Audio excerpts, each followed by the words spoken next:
Dopamine swipe, dopamine swipe. Followers, likes, double tap. Now they control your life. What's up, everyone? Welcome back to another episode of the 817 podcast. EJ and I are here on a frigid Friday morning. Where did this 25 degrees come from? Yeah, I also saw that people were talking about the weather being breezy. We could have another ice storm maybe in the future coming up. Shoot. I saw a little title on that when I was looking some research, but we really don't talk about the weather on the story. It's been so windy this week. Yeah. Like, we haven't been able to be outside at all. Yeah, I was in Georgia and it was like beautiful. Probably the only month that Georgia is beautiful, because then when it's the summer, it feels like a swamp. Yeah, so it's bad. It's Florida bad. Yeah. But man, I know me and you couldn't make the Visit Fort Worth shindig. Yeah, we were invited. You were out of town. Yeah. Unfortunately, my wife has to go back into the office 3 days a week now, and so there was nobody to watch our kid. Yeah.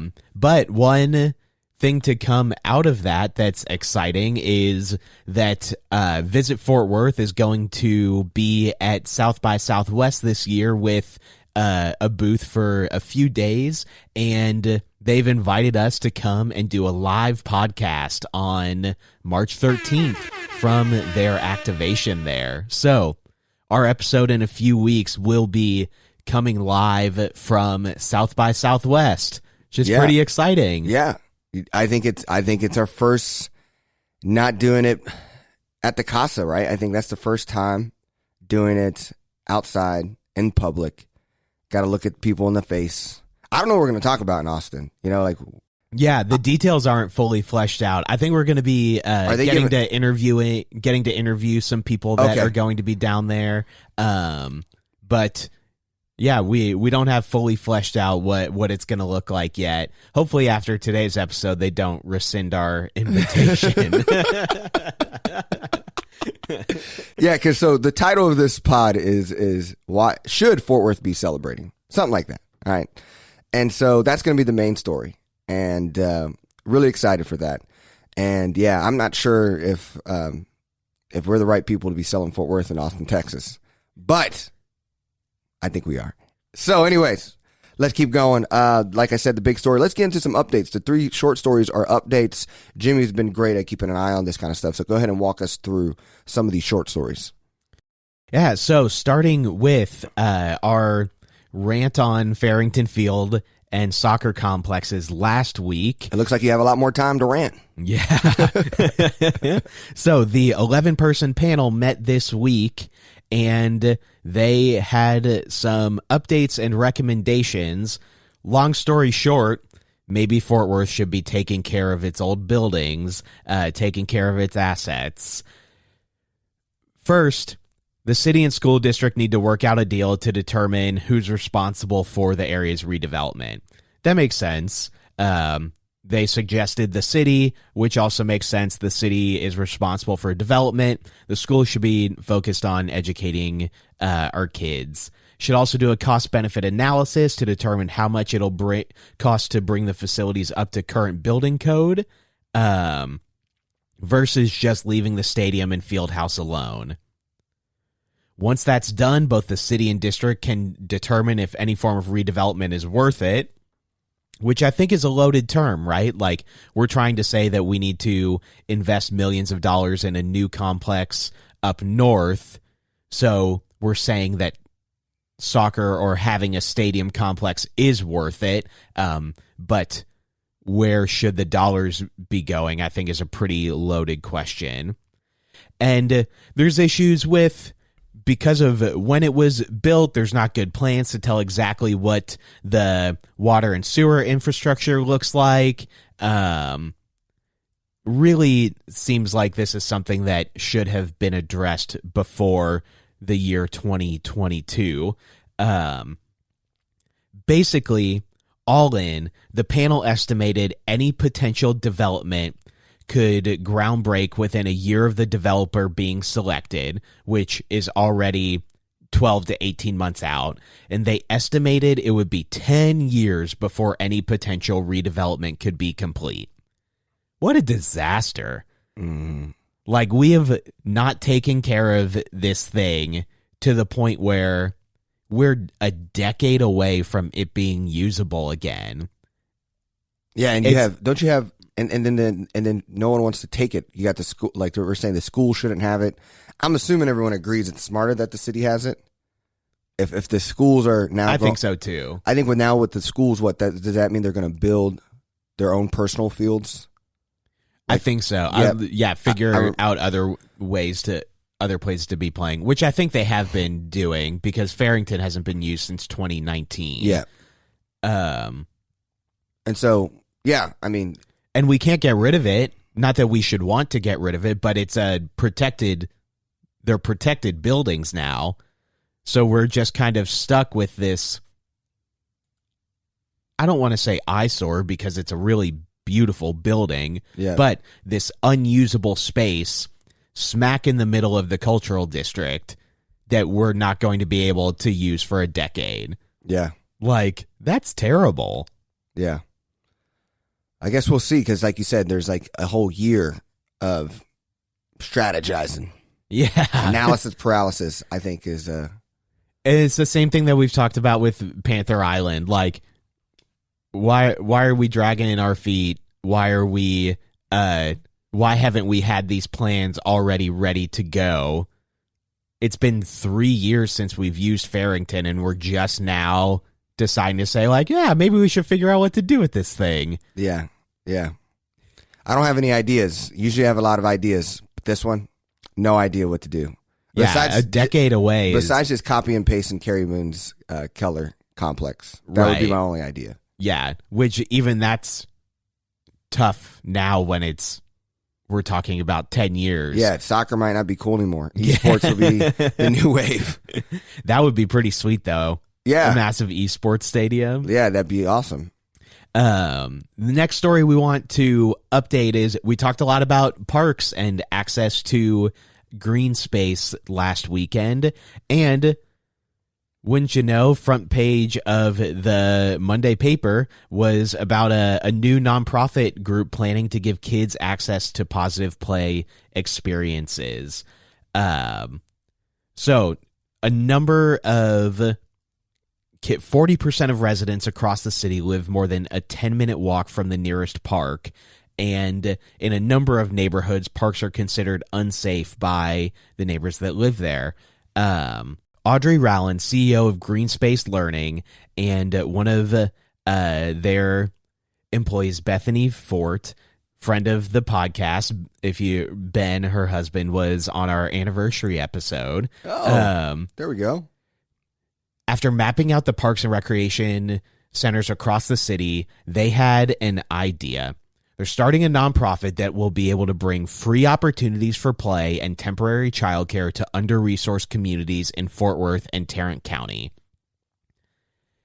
Fortuitously, this was around the timing that the Trust for Public Land had done a similar thing and ranked Fort Worth 89th out of the largest 100 cities in the U.S. for access to parks. In the near future, the nonprofit hopes to bring nature-based play into areas like the historic South Side and other locations where parents are waiting to give children and parents more options. They're thinking when you're at food bank distribution day, when families are there waiting and really just waiting around to get food, get the supplies they need. We can be there for their children to have an hour to play or have the space, or even being able to take their mobile unit into the same neighborhood on a regular rotation so the children are getting a preschool experience right outside their front door or in their apartment complex. This is awesome. Whoa. Super cool that this is, coming out right around the same time that a lot of this conversation around Fort Worth's lack of parks is being talked about. But this is an incredible thing that they are looking to do for the city. Love the crazy. Just a good idea. Just a collaborative, really thought out idea. Yeah, and this really helps supplement school learning in a lot of ways. It provides opportunity for open play, outdoor play that kids, once they're home, really aren't getting a lot of right now in these underserved park communities. So this is really something we wanted to highlight and update after our conversation last weekend, to say that people are doing really cool things in the city to try and fill these voids that are coming about. Definitely. Yeah, I hang out with a lot of high school students, and I can just say that, these kids need to get outside. I think they forgot everything, being stuck inside for 2 years. So I can't imagine for younger kids the impact that when had. that's like all they've known. Yeah. So that's awesome. Well, let's go ahead and move into the third story. The third story is a lot of what we're kind of discussing is just more updates. We are doing this on a Friday, so who knows what can come on Sunday's news, which is always a big paper news for the Star-Telegram.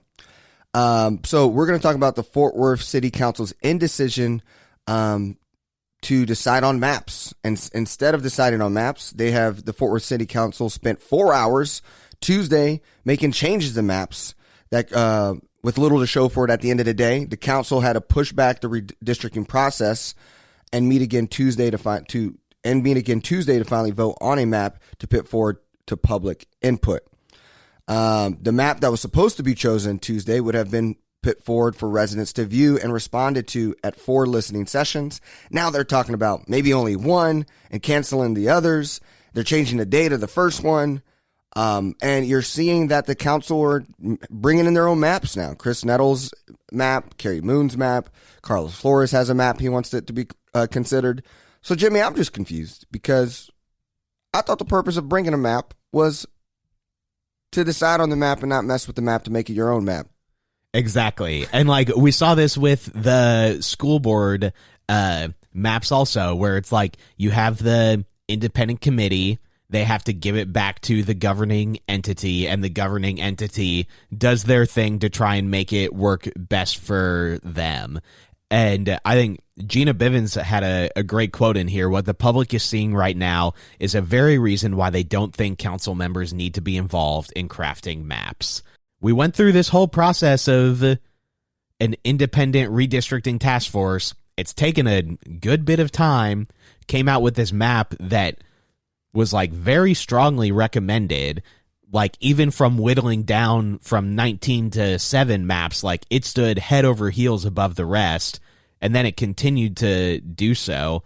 And now it goes back to city council, and it's like, where are all these other maps? Essentially, they're saying that the map that gets proposed has to be based on map X, which is the one that the task force recommended. But like all the maps are kind of based on each other, like I think based on is a pretty loose term because once you start moving streets and whatnot, like everything else snowballs, all the changes from other districts start to snowball. So I think that this is kind of a pretty tough look that people thought going in that they would get to also see what city council was doing with map X, but instead it was a 4-hour behind closed door meeting where they came out with nothing essentially. So I would say that this is a pretty tough look for city council right now. Yeah, and this is the part where I think when Mayor Matty Parker says, "Oh, we're the most transparent city," or we do things transparency. We do that. I agree. We're very transparent on how well we just don't listen to people. It's like we're so powerful that we will be as transparent with you and then like hear all you got to say and do what we're going to do anyways. This is how we do it. We shouldn't be harping that we're the most transparent city. We should be harping on something cooler. I don't know, like the most empathy or listening. We listen to our people and we change our minds. We're the most malleable city. We democratize, powers. I don't know. I think this idea of us always saying we're the most transparent city doesn't mean we change. It just means, we're open about it. Right. Yeah. And So the paragraph in this Fort Worth Report article says advocates for transparent redistricting expected city council members to draw the maps publicly at the meeting. Instead, the council made changes to the maps before the meeting and then gave brief explanations for the changes publicly. The most common justification for shifting lines was maintaining communities of interest, which is also, if they're not registered communities of interest, then they might not have been as heavily considered previously. So now we're just saying like, oh, this should be a community of interest now. Like, let's bring this into the fold. This isn't something that other people had to consider when they were drawing maps, but I'm going to consider it now. I just feel like we are missing the boat a little bit on how the end game of this process needs to be handled. Yeah. Well, I guess that leads us to the big story. I guess so. Right? I know you're looking at your phone, and you're looking at all the other stories we have set. We can just dump all those bad boys into the fire of the discussion. So we decided, because we're doing this Friday and it's right after kind of, just Fort Worth was celebrating, and when we were really sad we couldn't make it. I mean, it seemed like an awesome time. I don't know, if I would have enjoyed it, but yeah, I think it would have been an awesome time. It looked like it was a great time. A lot of my favorite Fort Worthians there. Yeah. It just made sense, I think, to, talk about should Fort Worth be celebrating? I read the story about what did happen, based off of the follow-up reporting on the event. And we also have some economic development stories as well that we're trying to address. So where do you think we should start? I think we could kind of make it more conversational, or we can dive into a lot of these stories that we have that makes us question, should we as Fort Worthians be celebrating? Yeah. I'll start with a little bit of pettiness. Boom, come on. I feel like that's a good place to start to set the mood for where like these stories are coming from. And it's been around the Star Telegram a little bit recently. It's that Sundance Square and downtown Fort Worth Inc. are fighting over who has to take care of the downtown trees.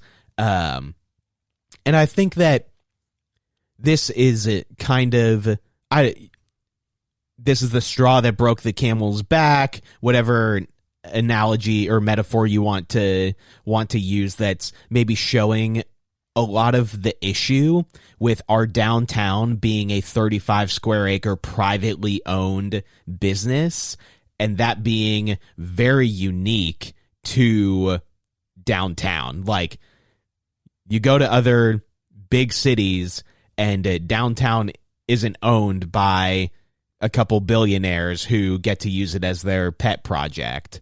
So in 2019, Ed and Sasha Bass took over full ownership of Sundance Square.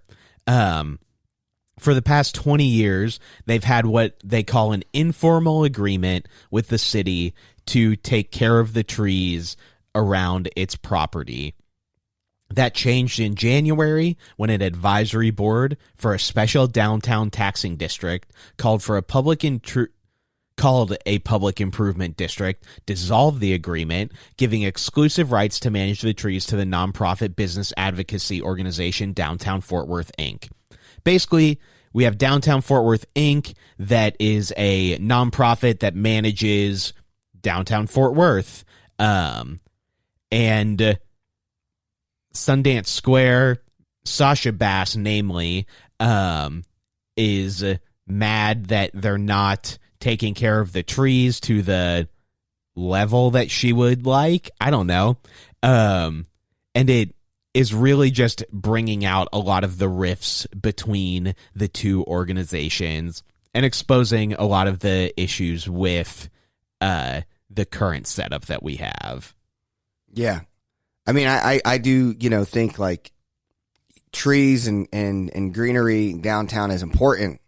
It seems like neither people are taking it as seriously as a priority to sell downtown is, I think, greenery and trees and how they fit across the city. So it kind of almost feels bad that, trees are the red-headed stepchild and the divorce is getting no love. Yeah. And like this article comes after like Sasha's been spitting some shade on social media about downtown Fort Worth. I mean, there's so many empty storefronts in Sundance Square, and like Five Guys just announced that they were closing.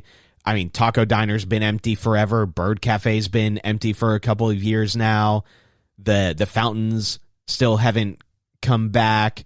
Like, I think that there's a lot to be said about poor management of Sundance Square. And like, now, why would you go down there? Like it was already for locals, I would say, something that was avoided a lot of the time. But now it's like half the restaurants are closed. There's not really very many local businesses down there. It's mostly chains. So like, especially in a time where we're trying to support our favorite local restaurants to keep them afloat, like that's not, you don't go down to Sundance Square to do that. So I think there's a lot of mismanagement in Sundance Square's camp, and they're trying to place some blame wherever they can. Yeah. No, it's you also mentioned the library, right? The library's closing. That's another thing. Downtown. I mean, they're trying to sell the building, and I think it's a similar. There's probably some similar issues to Farrington Field, where just like maybe it wasn't built super well to begin with, even though it's a beautiful building. Yeah, I like it a lot. And now we kind of haven't kept up with the maintenance as well as we needed to, and it's become a little bit too overwhelming, which I don't know who can buy the library. I thought they were estimating that it's like $14 million, and I was like, that's actually not that much for downtown. But then at the same time, like the public market building that sat empty for decades, like they're asking, I think maybe I heard the number like 19 million, and like nobody's tried to touch that. Yeah. So I don't. That's a little more. That's also a little bit more dinged up and a little bit more true away. I mean, this thing is like in the center of downtown, and true. Maybe you can get like. I guess WeWork is in Clear Fork, but I mean, and they have one downtown too. Oh, they do now? Yeah. Okay, that shows you how many times I've been downtown. No, yeah. So I think this is like kind of going on the discussion, because then you also have the economic development story that came out. So Fort Worth report says, should Fort Worth be considering beefing up its economic development funding? So this is a great story by Seth Bodine, which I think is a new guy, and Bob Francis, Bob's been rocking it. The city of Fort Worth wants to attract companies to Fort Worth. However, Fort Worth has the least amount of funds dedicated to attracting businesses compared to other cities in the area, such as Arlington, Irving, Dallas, according to the report, February 15th. We are only at $2 million dedicated for Fort Worth to help businesses come and move to Fort Worth, where you're looking at $27 million by Frisco, $17.8 million by McKinney, $17 million by Arlington, Allen $11 million, Austin $10 million, Plano 9.4, and Fort Worth all the way down to $2 million. I mean, and the other problem with this is just like, then of course I cannot wait till Kerry Moon is no longer on city council. Yeah. Like, then this guy has to say, we need this not to be seen as a bad thing. It's their loss for not picking Fort Worth. And it's literally not. Yeah. He says, when those companies make the decision to go elsewhere other than Fort Worth, sometimes I feel like they're losing more than we are. Because we have put forth a good opportunity before them, and Fort Worth creates great opportunities for businesses, particularly ones in industries that we've been focusing on, aka boring, like old school boots and truck tops manufactured where no young people want to come who have knowledge, tech-based jobs or creative jobs feel inspired or connected to your, just old school ideologies of economic development. This is just such an archaic, that's just such an archaic way to look at this. Like, I appreciate Michael Crane. Like, we don't even have to think about not just who we're competing with in DFW, but nationally. What's Denver doing? Nashville doing? Atlanta 60 million. Atlanta 60 million. Like, we're so far behind. And I feel bad for Robert Stearns. Like, he is between a rock and a hard place where it's like, he can't compete with Arlington. He can't compete with McKinney. Like, Frisco like has built themselves up doing this, but McKinney's even further out there and has more of that like small town vibe to it. But this goes back to Dallas Fort Worth being Dallas Frisco Plano rather than Dallas Fort Worth. DFP is kicking DFW's tootsies, and heck, Arlington's doing their thing. But you know how you might find some money? Let's not pour a gajillion dollars in the roads and cops all day. Like a ton. I know, like there's just the nicest thing I ever see on the road in my side of the neighborhood are police cars. Every time I'm like, man, this thing looks like it's never touched anything. Look at this. It's sparkly. It's detailed. Look at that new bumper. Man, did they add those lights? Every time I see a new truck, I'm like, dang, those things look fly. So anyways, so then you got that story, right? You got that story. But we've hit a lot on economic development over the course of the podcast because it is a really important thing.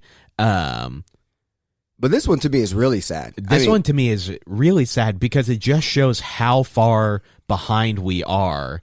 And it's not like it's not like there's a ton of urgency to catch up when you have people like with Carrie Moon's mindset sitting on city council saying we don't need to worry about this.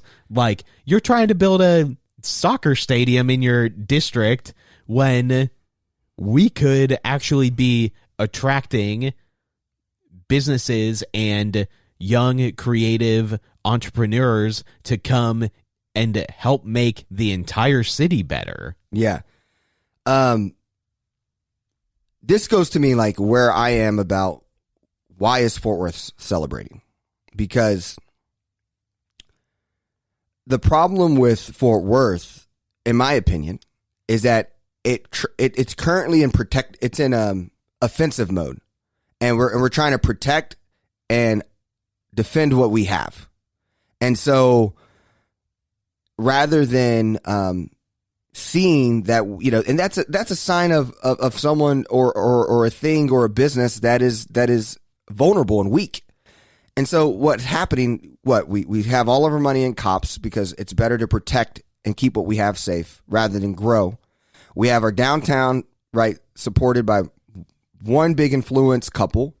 And then you have what happens with economic development and with Visit Fort Worth is we celebrate Fort Worth as if we're doing all these great things. And then we throw a dope event, right? And you throw a dope event for already the people who are like evangelized. It was like, right, we are all sold that Fort Worth is the bomb.com, right? And I was thinking about when I looked at the pictures and the stories and all that stuff, and I was like, man, this looks beautiful, looks great, looks like an epic time. And then it made me think, man, we do this for people who believe in Fort Worth.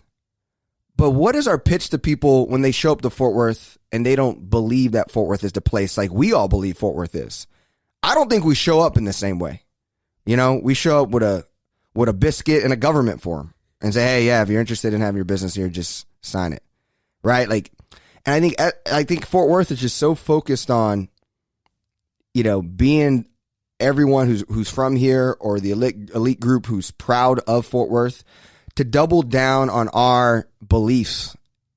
And I think that's kind of where I think like we need to be having more of a hard conversation. You said something crazy, Jimmy, about the stockyard thing. The stockyards. Yeah, this jogged my thought.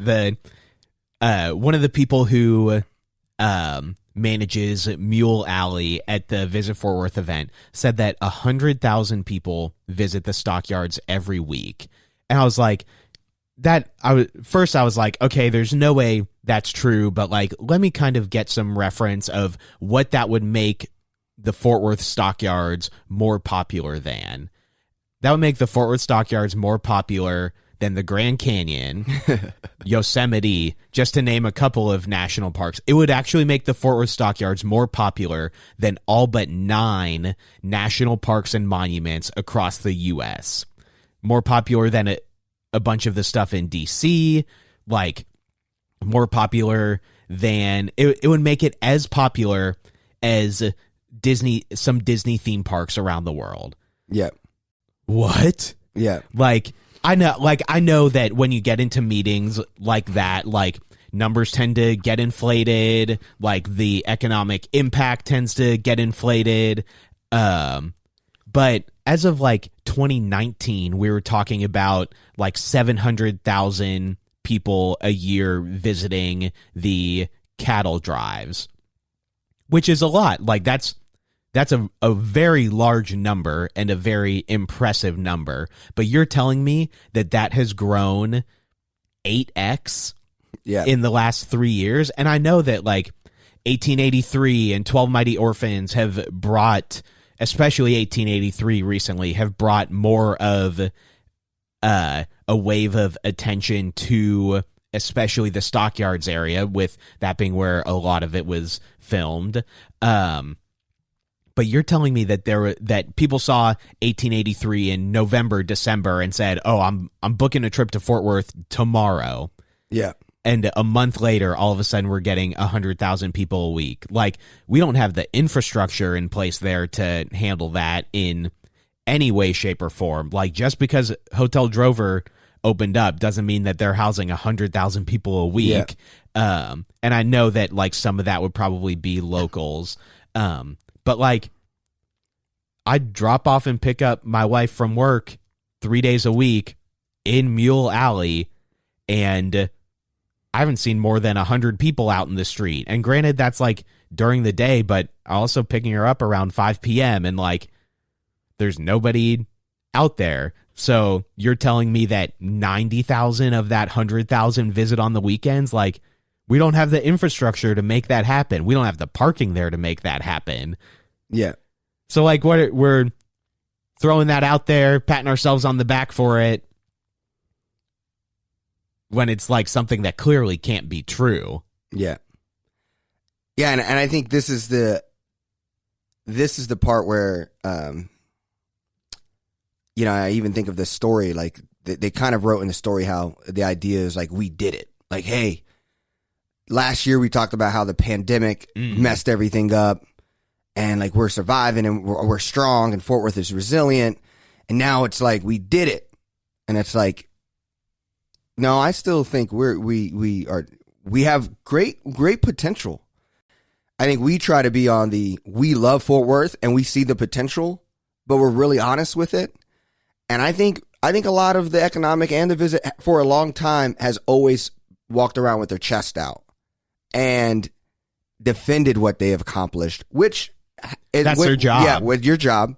And it's like, I think, but then when data shows up and now your pants are down, you're like, well, yeah, you know, we got $2 million to bring businesses. $2 million. That's what are you going to bring? You know? Yeah. Well, and even let's say that number is true. Let's say that we did it. Let's say we did it for the stockyards. Like, that doesn't trickle into the rest of Fort Worth. Like, that stays in the pockets of the people who have the vested interests in Mule Alley and the stockyards. And so part of that is because of like a poor public transit system and like all of Fort Worth's districts being very siloed and like fairly hard to get between. Other than maybe Sundance Square to the stockyards. Yeah.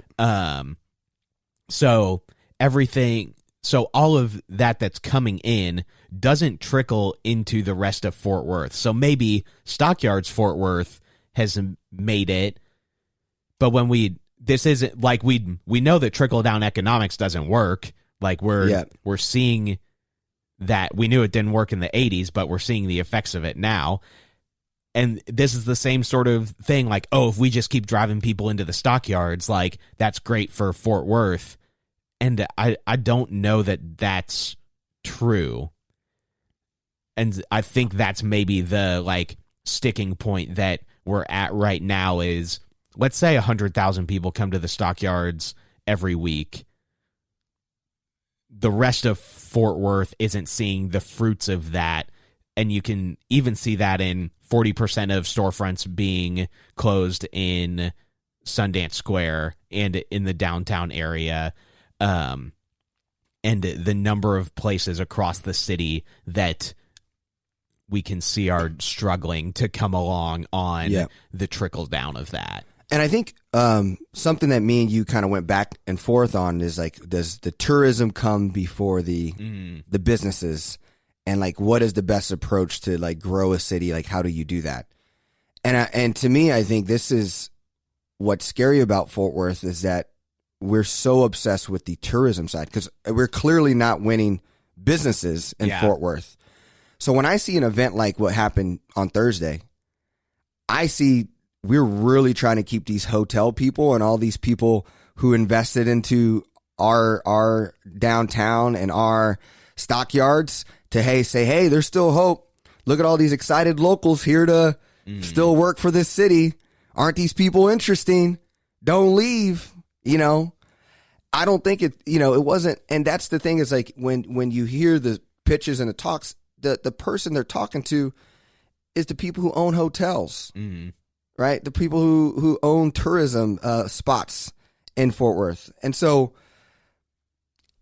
I mean, I went to Thomasville, Georgia the other day and stayed in an Airbnb, and I was downtown, and their local restaurants downtown were so awesome. I'm like, man, me and my wife got to come to this place. I mean, it's a little racist, but we could come for a day. And I think about, what about all the Airbnbs that people stay in? What about that you're actively shutting down? Yeah. And so, how many times did you think that group said thank you to all the Airbnb hosts out there hosting and curating experiences? Zero, probably. They act like it doesn't exist. And so that's the part is I think we're throwing big events to hold on to tourism because we don't have the business side. All we have is selling this idea to a bunch of people. Like, that's why we're double downing on Cowboys and the 83 is the number. And it's scary for Fort Worth. And the reason why the business part is important is because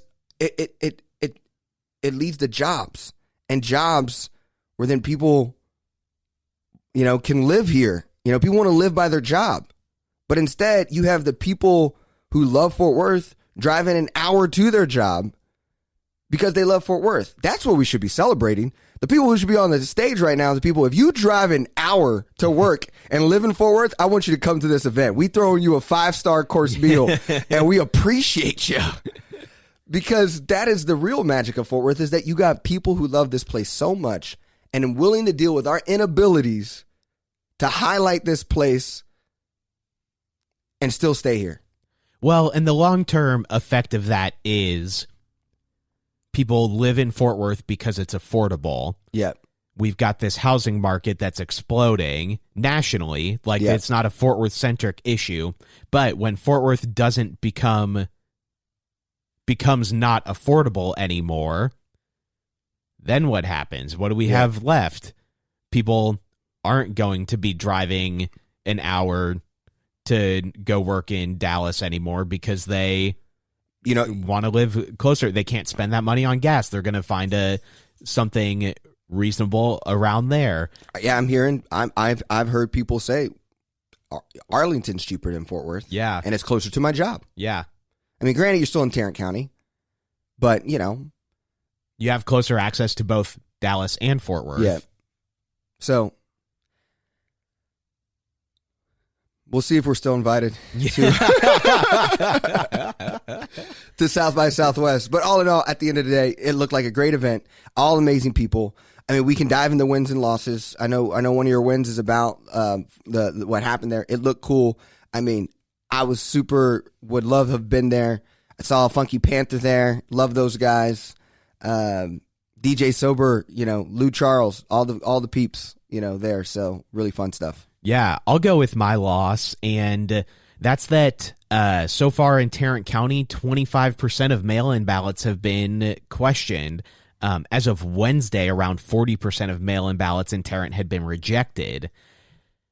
So we know that Texas has followed suit with the national GOP in acting like election security needs to be scrutinized. We've spent way too much money, really thrown away way too much money, acting like that was a big deal, and passed a bunch of laws statewide to make mail-in voting more difficult. Now, they're trying to sell this as a bipartisan issue. However, there have been 3 times more Democratic ballots sent in via mail than Republican so far. So clearly, the trend continues that this is a largely more Democratic led thing, and 3 times more ballots have been questioned or rejected, Democrats versus Republicans. Basically, I'm waiting for the day when GOP officials are having their mail-in ballots rejected, because because they can't even follow their new ridiculous laws. Yeah, that will be humorous to me. But this is my loss, that we are taking a very valid form of voting that a number of Republican leaders use, and we are making it this boogeyman to try and make it harder and harder for Democrats, especially, really for everyone to vote, but it affects Democrats on a much larger scale than it does Republicans. And it's really just a little ridiculous. In Harris County, 38% of ballots were rejected. Like, that's Houston. That's crazy. And I think it bodes very poorly for democracy in Texas. Yeah, I always just laugh at, like, when the real Jimmy EJ conversation that happens when I walk you to the car and we're just talking about how our democracy is going down. This is scary. To me, this is scary. This is like, I just don't know how, but like Texas is like, I feel like Texans, we just kind of give up to it because we just know this is how it is. Like, yeah. It's like, yeah, Republicans going to wiggle the way to dominate. It's kind of sad. I haven't really processed it until you just said it. It's pretty crazy. Yeah, it's pretty crazy. And like, if you or someone you know is going to vote by mail, like, don't just put your driver's license number down. Put your driver's license, your social security, any kind of identification number that you have, put it down there so that they can properly match it. Basically, the issue is that, like, some people will register with their social security number, not remember, because who remembers their voter registration, and then they'll put their driver's license number with their ballot, which is a very valid form of identification. It's something that's very easy to verify that it's you, but we're acting like that is not a valid form of identifying who you are. So it's really just ridiculous and silly, and clearly it's a very common issue because it's coming up 25 to 40% of the time. Yeah. I don't know what I would put. Like, if I were voting mail-in, I don't know what number I registered with. Like, I have no idea. Yeah, no idea. So if you know somebody that is voting by mail, make sure they put every possible form of identification down on their ballot. If they're voting by mail because they have mobility issues, like need to get a ride to go vote, like help figure out how to get them in person to make sure that their ballot is actually counted. Yeah. My lost, I don't know if I have a lost, actually. I was going to try to make this a lost, but I feel like, this episode, I kind of let out some thoughts about, where I think Fort Worth is. So, I don't think I have a loss. I'm just going to stick with actually 2 wins. I'm going to give you 2 wins. So go ahead and give me your win, and I'll finish with my 2 wins. Sounds good. My win comes from the Visit Fort Worth meeting, and that was that Cleburne medalist Daniel Sue, Lou Charles, and Avery Burke debuted their genre-bending single, Free. The singles are a result of a collaboration between the Cleburne and Here Fort Worth. I think this is super cool to take a lot of the top talent across genres in Fort Worth, combine them into one single, and really highlight a lot of the creative and talented people that we have in the city. So I think you can listen to it on FWTX.com, Fort Worth Magazine's website. It's embedded in the article, but overall, I think that this is just a really cool thing to highlight the range of talent we have here. Yeah. So my win is going to be this story that came out about a Fort Worth. Basically, Edward Morgan, he's the CEO of Revitalized Charging Solutions, where he has been he charges electric cars. So his company, I think he has about 150. The firm has more than 50 charging sites, but it's expecting to have 150 by the end of the year. The company recently received its UL safety certification. Anyways, he was a Tech Fort Worth client. He is a black man who is started his company, and he started it bootstrapped, and he's a Fort Worth company. And so I just think that's super cool, the fact that there's people like him walking around doing his business, doing the good work. It inspires me. So he inspires me. The other one is the Time Kid of the Year was a kid from Mansfield, and a young black boy who's 11 years old got that. And the reason why I was excited for that is because he's from Texas and Mansfield, but he's also someone who actually is represented by the agency that represents me. His fee's a lot higher than mine, though. But, so the 11-year-old's kicking butt. But I saw him. I was like, oh, that's dope. He's from Mansfield. So I thought super cool. I think that we have inspiring leaders. I often like to, I think, you always got Jonathan. You always got Lou Charles, right? And we always kind of, and I don't ever want us to only have a black success we can go to. There's so many stories like that should be, also celebrated, and I think that's my win. We had 2 amazing entrepreneurs and leaders be recognized either at a national scale and doing good work. So those are my 2 people. That's awesome. It's a good note to end on.